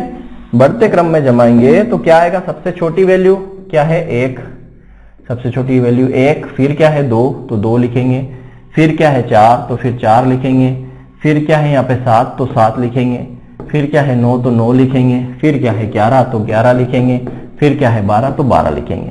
तो यहाँ पे हमने इसको क्या जमा दिया है, बढ़ते क्रम में 1 2 4 7 9 11 और 12। इसी को बोलते हैं अरे। इसकी जरूरत कहां पड़ती है, मीडियन निकालने में। जब हमें डाटा दे दिया जाता है ना उल्टा पुल्टा, बोलते हैं मीडियन निकालो, तो मीडियन निकालने के लिए हम क्या करते हैं, बीच वाली वैल्यू को मीडियन मानते हैं, लेकिन पहले डाटा को जमाना पड़ता है, या तो आरोही क्रम में या अवरोही क्रम में, उसके बाद ही हम मीडियन निकाल पाते हैं। तो जब इस प्रोसेस को क्या कहते हैं, अरे कहते हैं। अरे भाई समझ में आया कि नहीं आया, आ गया हो तो आगे बढ़े, आई थिंक आ गया होगा, ठीक है। अब बात करते हैं एक्टिव फ्रीक्वेंसी की। टर्मिनोलॉजी में समझ रहा था कि जल्दी खत्म हो जाएगी, पर इट्स नॉट इजी टाइप। जब इसको न्यूमेरिकल फॉर्म में पढ़ते हैं ना तो टाइम तो लेगा ही लेगा, काफी ज्यादा टाइम ले लिया है। चलो 2-3 और बची है। एक्टिव फ्रीक्वेंसी क्या होता है, जब फॉर्मूले से समझ में आ जाएगा। फ्रीक्वेंसी इन ए क्लास, किसी भी क्लास में जो फ्रीक्वेंसी है उसको उसकी विड्थ से डिवाइड कर दो। मतलब क्या लिया है, ratio of frequency in a class, किसी क्लास की जो फ्रीक्वेंसी है of a distribution to the width of class interval. मतलब क्या हो गया कि किसी क्लास की फ्रीक्वेंसी को उसी क्लास की विड्थ से डिवाइड करना। एग्जांपल यहीं पे समझा देता हूं, समझो। ये हमारे पास क्लास दी हुई है, ये हमारे पास फ्रीक्वेंसी दी हुई है, ठीक है। क्लास है हमारी 10 से 20, ये है हमारे पास 20 से 30, 30 से 40 और 40 से 50, ठीक है। फ्रीक्वेंसी में ले लेता हूं यहाँ पे 2, 5, 7 और 3, ठीक है। यहां पे मैं लिख देता हूं एक्टिव फ्रीक्वेंसी। याद रखना इस एक्टिव फ्रीक्वेंसी को ही फ्रीक्वेंसी डेंसिटी कहते हैं, है ना। इसी एक्टिव फ्रीक्वेंसी को फ्रीक्वेंसी डेंसिटी कहते हैं। तो फॉर्मूला क्या बोल रहा है, फ्रीक्वेंसी इन ए क्लास। तो इस क्लास की फ्रीक्वेंसी कितनी है, देखो इस क्लास की फ्रीक्वेंसी कितनी है, 2 है इस क्लास की फ्रीक्वेंसी। इस क्लास की फ्रीक्वेंसी कितनी है, ये 5, ठीक है, 5 है। तो इस क्लास की फ्रीक्वेंसी कितनी है, 2। इस क्लास की विड्थ कितनी है, विड्थ कैसे निकालोगे, upper limit minus lower limit. तो अपर लिमिट कितनी है 20, लोअर लिमिट कितनी है 10, फ्रीक्वेंसी कितनी आ गई 10, सबकी 10 ही है। तो डिवाइडेड बाय 10 करोगे तो कितना आ जाएगा 0.2, यह हो गई आपकी एक्टिव फ्रीक्वेंसी। क्लियर है। दूसरी आपकी कितना दिया है, फ्रीक्वेंसी 5, एक्टिव विड्थ कितनी है इस क्लास की, अंतराल कितना है 10, तो यहाँ पे आ जाएगा 0.5। ठीक है, तीसरी क्लास पे आ जाओ, यहाँ पे फ्रीक्वेंसी आपको 7 दी है, इस क्लास की विड्थ कितनी है 10, तो यहाँ पे एक्टिव फ्रीक्वेंसी 0.7। तीसरी क्लास में आ जाओ, फ्रीक्वेंसी चौथी क्लास में फ्रीक्वेंसी 3 दी है, अंतराल कितना है 10 का, तो यहाँ आ जाएगा 0.3। तो ये आपकी क्या हो गई एक्टिव फ्रीक्वेंसी, इसी को फ्रीक्वेंसी डेंसिटी कहते हैं। क्लियर है? आई थिंक समझ में आ गया होगा। तो बच्चों समझ में आ गया है तो लाइक सब्सक्राइब जरूर करते जाएं, मेहनत लग रही है यार, है ना, मेहनत लग रही है। तो समझ में आ रहा है तो लाइक और सब्सक्राइब तो कर ही सकते हो यार, है? एक बटन ऐसे दबाना है, ऐसे दबाना है, ऐसे दबाना है, क्या यार। इस दुनिया में कुछ नहीं है आसान, कुछ भी पाने के लिए काफी मेहनत करना पड़ती है, और जो आपके पीछे मेहनत कर रहा है तो एटलीस्ट उसको कुछ तो क्रेडिट दो, है ना। कुछ तो क्रेडिट का मतलब है कि भाई उसके लिए लाइक ही कर दो, उसके लिए सब्सक्राइब ही कर दो, वो खुश हो जाएगा, उसको मजा आएगा, तो आगे और पढ़ाएगा आपको। फ्री में पढ़ा रहा हूं यार। नेक्स्ट है आपके लिए cumulative frequency distribution. Cumulative frequency distribution क्या होता है? कम्युलेटिव फ्रीक्वेंसी डिस्ट्रीब्यूशन मतलब होता है कि जब हम फ्रीक्वेंसी को, या मतलब फ्रीक्वेंसी क्या होती है जब हम उसको लेस देन टाइप और मोर देन टाइप में अरेंज करते हैं। ठीक है, देखो मैं फ्रीक्वेंसी से कम्युलेटिव फ्रीक्वेंसी बनाना सिखाता हूं, कम्युलेटिव फ्रीक्वेंसी से फ्रीक्वेंसी बनाना सिखाता हूं, दोनों समझते हैं। ठीक है, ये हमारे पास दी है क्लास, ये हमारे पास क्या है फ्रीक्वेंसी। यहां मैं बनाऊंगा आपको less than type cumulative frequency, मोर देन टाइप कम्युलेटिव फ्रीक्वेंसी। ठीक है, ये आपको ऊपर लिखा हुआ है लेस देन टाइप, मोर देन टाइप। ठीक, यहां पे हमारे पास क्लासेस मान लो कुछ भी ले लेते हैं, 10 से 20, 20 से 30, 30 से 40, 40 से 50 एंड 50 से 60, कुछ भी ले लो। ठीक है, फ्रीक्वेंसी मैंने ली 2, 5, 7, 3, 1। ठीक है, अब हमें क्या बनानी है, तो हमारे पास फ्रीक्वेंसी है। कम्युलेटिव फ्रीक्वेंसी की हमने बात की है यहाँ पे, तो कम्युलेटिव फ्रीक्वेंसी क्या होगा, less than type cumulative frequency और more than type cumulative frequency, दो प्रकार की होती है। Less than type cumulative frequency क्या होती है, less than type cumulative frequency always correspond to upper limit, हमेशा अपर लिमिट पे करस्पॉन्ड करेगी, मतलब यहाँ पे 20 पे। ठीक है, हालांकि क्लास यूनिट इस तरीके से मुझे नहीं लिखना चाहिए, less than type more than type की कहानी अलग है, बट मैं आपको समझा रहा हूं कि फ्रीक्वेंसी से कम्युलेटिव फ्रीक्वेंसी कैसे बनाते हैं, कम्युलेटिव फ्रीक्वेंसी से फ्रीक्वेंसी कैसे बनाते हैं, बस इतना समझना, ये छोड़ देना। जब मैं कम्युलेटिव फ्रीक्वेंसी का ग्राफ वगैरह या फिर मैं क्वेश्चन कराऊंगा ना, तब बताऊंगा कि इसको कैसे लिखते हैं। ठीक है, तो फ्रीक्वेंसी से याद रखना, तो less than type cumulative frequency हमेशा अपर लिमिट में करस्पॉन्ड करती है। दूसरी बात, इसको हम टॉप टू बॉटम लिखते हैं, मतलब ऊपर से लिखेंगे नीचे तरफ जाएंगे।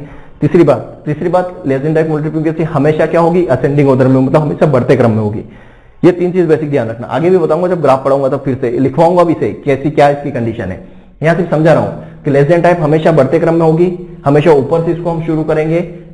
ये दो चीज याद रखना, हमेशा बढ़ते क्रम में होगी और हमेशा ऊपर से शुरू करेंगे। देखो, तो 2 को मैं यहाँ पे 2 लिखूंगा पहले, इस 2 में जो अगली फ्रीक्वेंसी है 5, इसको जोड़ दूंगा तो ये कितनी हो जाएगी 7। ठीक है, ये मैंने लिखा 7, इस 7 को फिर अगली फ्रीक्वेंसी से जोड़ दूंगा, ये हो जाएगा 14, फिर इस 14 को अगली फ्रीक्वेंसी से जोड़ दूंगा, ये कितना हो जाएगा 17, फिर इसको अगली फ्रीक्वेंसी से जोड़ दूंगा, ये हो जाएगा 18। मतलब यहाँ पे टोटल फ्रीक्वेंसी कितनी है 18 है। तो ये हमारी क्या है less than type cumulative frequency. कैसे निकाली हमने, देखो यहाँ पे फ्रीक्वेंसी क्या है जिगजैग है, मैंने पहले बोला था फ्रीक्वेंसी का आइडेंटिफिकेशन जिगजैग है, लेकिन यहाँ पे कम्युलेटिव फ्रीक्वेंसी देखो बढ़ते क्रम में है। लेस देन टाइप जो है हमेशा बढ़ते क्रम में है, 2, 7, 14, 17, 18 बढ़ते क्रम में, तो ये लेस देन टाइप है। मोर देन टाइप को हम कहां से लेते हैं, बॉटम से। कहां से लेते हैं, बॉटम से, नीचे से। नीचे से लेंगे तो ये 1, अब यहाँ पे मैं पेन चेंज कर लेता हूं तो ज्यादा अच्छा रहेगा। ठीक है, यहाँ पे पेन चेंज, ये 1 लिया हमने, इस 1 में हम क्या ऐड करेंगे 3, तो 3 ऐड करेंगे तो क्या आएगा यहाँ पे 4, इस 4 में हम 7 ऐड करेंगे तो क्या मिलेगा हमें 7, 4, 11, इस 11 में फिर 5 ऐड करेंगे तो क्या मिलेगा 16, 16 में 2 ऐड करेंगे क्या मिलेगा 18। तो ये जो है हमारी मोर देन टाइप फ्रीक्वेंसी। मोर देन टाइप हमेशा देखो डिसेंडिंग ऑर्डर में, ऊपर से देखोगे तो घटते हुए क्रम में है, और इसको बॉटम से शुरू करते हैं। तो अगर फ्रीक्वेंसी दी हुई है तो हम कम्युलेटिव फ्रीक्वेंसी कैसे बनाते हैं, लेस देन टाइप कैसे बनाते हैं, मोर देन टाइप कैसे बनाते हैं, ये आपके सामने है। कैसे बनाते हैं आपके सामने। अब भैया लोग आपको डायरेक्ट न्यूमेरिकल करवाते हैं मीडियन में हमें कम्युलेटिव फ्रीक्वेंसी निकालना पड़ती है। क्वेश्चन आप लोग पढ़ रहे होंगे ना, तो मीडियन में कम्युलेटिव फ्रीक्वेंसी निकालना पड़ती है। कैसे निकालना है ये मैंने आपको यहीं बता दिया अभी बेसिक में ही। ठीक है, अब मान लो ये आपको दी है क्लास। ठीक है, ये आपको दे दी क्लास 10 से 20, 20 से 30, 30 से 40, 40 से 50। यहां पे आपको लिख दिया फ्रीक्वेंसी। क्या लिख दिया फ्रीक्वेंसी में? लिख देता हूं यहां पे 2, 7, 14 और 17, ये फ्रीक्वेंसी लिख दी। अब आपकी यहां पे ना नैया डूब जाइए, है ना, नैया डूब जाएगी। आपको यहां पे पहचानना पड़ेगा, आपके दिमाग में आना चाहिए कि फ्रीक्वेंसी कभी भी घटते बढ़ते क्रम में नहीं होती है। यहां देखो ये कितने क्रम में है? बढ़ते हुए क्रम में। 2, 7, 14, 17 बढ़ते हुए क्रम में, मतलब ये फ्रीक्वेंसी नहीं है, ये less than type cumulative frequency है। तो यहां पे आपको फ्रीक्वेंसी निकालना पड़ेगी। तो फ्रीक्वेंसी निकालोगे मेरे लल्लाओ, तो कैसे निकालोगे? कैसे निकालोगे? यहां तो आपको 2 का 2 ही लिखना है, 2 का 2 ही लिखना है। फिर इस 7 में से 2 को माइनस कर, 7 में से 2 को माइनस करके लिखना है, कितना आ जाएगा? 5। ठीक है। फिर 14 में से 7 को माइनस करके लिखो, कितना आ जाएगा? 7। फिर 17 में से 14 को माइनस करके लिखोगे, कितना आ जाएगा? 3। अब देखो यहाँ पे 2, 5, 7, 3 उल्टा पुल्टा हो गया, उल्टा पुल्टा हो गया, मतलब ये फ्रीक्वेंसी हो गई। तो फ्रीक्वेंसी कैसे निकालते हैं? अगर आपको इस तरीके का कम्युलेटिव फ्रीक्वेंसी दे दे 2, 7, 14, 17, तो पहले 2 को एज इट इज लिखो, फिर नीचे वाली संख्या में से ऊपर वाली को माइनस करो। 7 में से 2 माइनस किया, 5 लिखा। 14 में से 7 माइनस किया, 7 लिखा। 17 में से 14 माइनस किया, 3 किया। तो ये हमारी फ्रीक्वेंसी बन गई। ठीक है। तो कम्युलेटिव फ्रीक्वेंसी से फ्रीक्वेंसी कैसे निकालते हैं, फ्रीक्वेंसी से कम्युलेटिव फ्रीक्वेंसी कैसे निकालते हैं, सब कुछ बता दिया मेरे अल्लाह। पढ़ लो।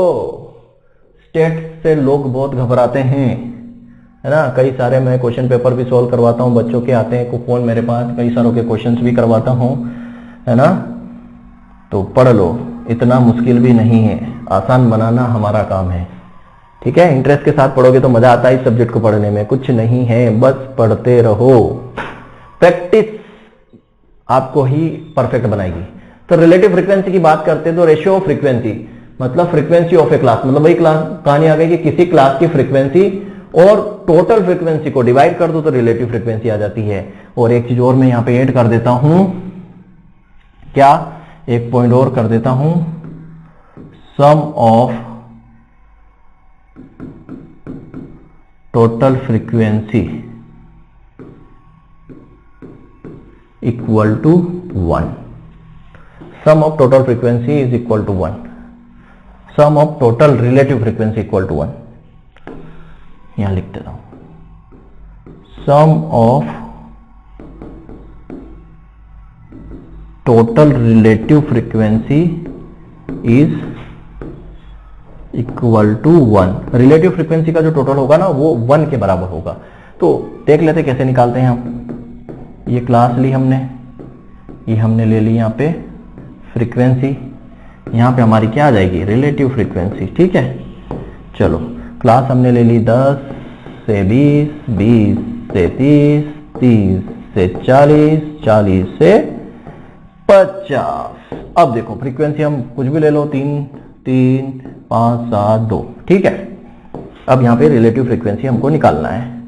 रिलेटिव फ्रीक्वेंसी निकालना है, क्या बोला है? Frequency of A class. तो फ्रीक्वेंसी ऑफ ए क्लास कितनी है? 3। फिर क्या बोला है? टोटल फ्रीक्वेंसी कितनी है? तो यहां पे टोटल करो, 5, 3, 8, 8 और 9, 8 और 9 कितनी हो गई? 17। ठीक है। टोटल कितनी है? 17, है ना। 7 दूनी 14 और 3 17। तो यहां बटे में कर देंगे 17। अब डिवाइड करके निकालना चाहो निकाल लेना, या फिर मैं यहाँ पे वैल्यू चेंज करके 20 कर लूँ टोटल इसकी फ्रीक्वेंसी, तो शायद हालत आपको आसान हो जाए, है ना। तो यहाँ पे हम 5 ले लेते हैं, 7 ले लेते हैं और 9 ले लेते हैं। कितने हो जाएंगे? 5, 7, 12, 12 और 9 21। 7 ले लो, ऐसी वैल्यू ले ताकि डिवाइड करने में इजी रहे। 2 ले लिया, 5 ले लिया, 7 और 7 14 और 6 20। ठीक है। इस तरीके की वैल्यू ले लेते हैं ताकि आपको यहाँ पे डिवाइड करके भी बता सकूं। यहाँ पे हमने ले लिया 6। तो टोटल फ्रीक्वेंसी कितनी हो रही है? 20। टोटल फ्रीक्वेंसी कितनी हो गई? 20। तो यहाँ पे हम क्या करेंगे? अब साला ये बड़ी समस्या है। चलो यहाँ पे हमारी फ्रीक्वेंसी कितनी है? पहली क्लास की फ्रीक्वेंसी 2, टोटल क्लास की फ्रीक्वेंसी 20। डिवाइड करोगे कितना आ जाएगा? 1/10 मतलब 0.1। ठीक है। रिलेटिव फ्रीक्वेंसी कितनी होगी? 0.1। फिर यहाँ पे फ्रीक्वेंसी 5 है, टोटल फ्रीक्वेंसी 20 है। तो यहाँ पे क्या हो रहा है? 5 के बाद 5 चौक 20, 1/4। 1/4 को आप करोगे 1/4 मतलब 0.25। 1/4 मतलब 0.25। फिर 7/20, 7/20 को आप डिवाइड करोगे तो डिवाइड कर लेना कितना आएगा, 10 करोगे तो 3.5 हो रहा है, तो 0.35 हो जाएगा, है ना भाई। 7 का आधा 3.5, 20 का आधा 10, तो 3.5 10 के हो तो 0.35 हो जाएगा। 6/20 करोगे तो 3/10, 3/10 मतलब 0.30। ठीक है, ये आपकी क्या आ गई, रिलेटिव फ्रीक्वेंसी। कैसे निकालते हैं मैंने बता दिया। फ्रीक्वेंसी मतलब पहली क्लास की फ्रीक्वेंसी 2 है, बटे में टोटल फ्रीक्वेंसी 20 है, तो 2/20 आ गया, 5/20, 7/20, 6/20। अब मैंने क्या बोला कि जो रिलेटिव फ्रीक्वेंसी का जो टोटल होता है वो 1 के बराबर होता है। इसका टोटल करो, 1 के बराबर आ रहा क्या, 5 5 10 और 11 का 1 हासिल आया 1, फिर नहीं 1 कहां से हो जाएगा, यहाँ 0 हो जाएगा ना। 5 5 10 की शून्य हासिल आया 1, 2 3 4 5 6 7 8 9 10 की शून्य हासिल आया 1 और ये 1। ठीक है, टोटल फ्रीक्वेंसी 1 के बराबर होती है, टोटल करके देख लेना। ठीक है, तो रिलेटिव फ्रीक्वेंसी क्या होता है ये भी हमने समझ लिया। तो लल्ला मोरे तूने ही माखन खाया, ये हमारा यहाँ पे खत्म होता है। अब बात करते हैं एक्सक्लूसिव और इंक्लूसिव क्लासेस, जो कि मैं आपको बता चुका हूँ विड्थ वाली क्लास में। विड्थ ऑफ क्लास इंटरवल पढ़ा था ना हमने, तो मैंने बताया था आपको ये क्लासेस थी 10 से 20, 20 से 30 और 30 से 40, समझ लो इतना ही। फिर एक क्लासेस इस तरह की थी 10 से 19, 20 से 29 और 30 से 39। ठीक है, समझो क्या था। एक्सक्लूसिव क्लास मैंने भी बोला कि अपर limit of first class, first class की जो अपर लिमिट है, लल्ला मोरे लल्ला, ये फर्स्ट क्लास की जो अपर लिमिट है, फर्स्ट क्लास की जो लिमिट है वो सेकंड क्लास की लोअर लिमिट आपस में बराबर होती है। ये देखो दोनों आपस में बराबर है, इसी को बोलते हैं क्या, एक्सक्लूसिव क्लासेस। ठीक है, और जो अपर लिमिट है वो नेक्स्ट क्लास में काउंट होती है। ये लिखा अपर लिमिट जो है वो लोअर क्लास, नेक्स्ट क्लास की लोअर लिमिट में काउंट होती है। इंक्लूसिव क्या होता है कि अपर लिमिट जो है फर्स्ट क्लास की, लोअर लिमिट और सेकंड क्लास की, ये दोनों आपस में बराबर नहीं होती हैं, तो इसको बोलते हैं हम इंक्लूसिव क्लासेस। क्लियर है, ये दोनों मैं आपको विड्थ वाले सेक्शन में बता चुका हूं। नन्ना समझ में आ गया होगा आपको। ठीक है, अब लास्ट में कुछ नहीं है मेरे बच्चों, लास्ट में ये है thank you very much. Thank you very much का मतलब क्या है, बहुत बहुत धन्यवाद आप लोगों का कि आपने इस वीडियो को देखा, समझा और मुझे बहुत सारा प्यार दिया। और प्यार देने के लिए धन्यवाद इसलिए दे रहा हूं कि प्यार देते रहो यार बच्चों, मैं मेहनत।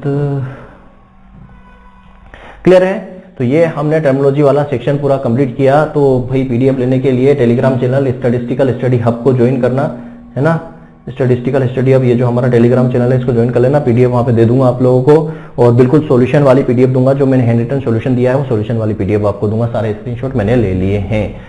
तो मेरे प्यारे बच्चों, चैनल को सब्सक्राइब करो, लाइक करो, ज्यादा से ज्यादा बच्चों के साथ शेयर करो। ये स्टैटिस्टिक्स सभी बच्चों के लिए काम आता है, कोई सी भी डिग्री कर रहा, BCom, BSc, MBA, BSc agriculture, MSc agriculture, कुछ भी पढ़ रहा हो सब में स्टेट आता है, 11th 12th सब में। तो बच्चों शेयर करो ज्यादा से ज्यादा अपने ग्रुप में। धन्यवाद।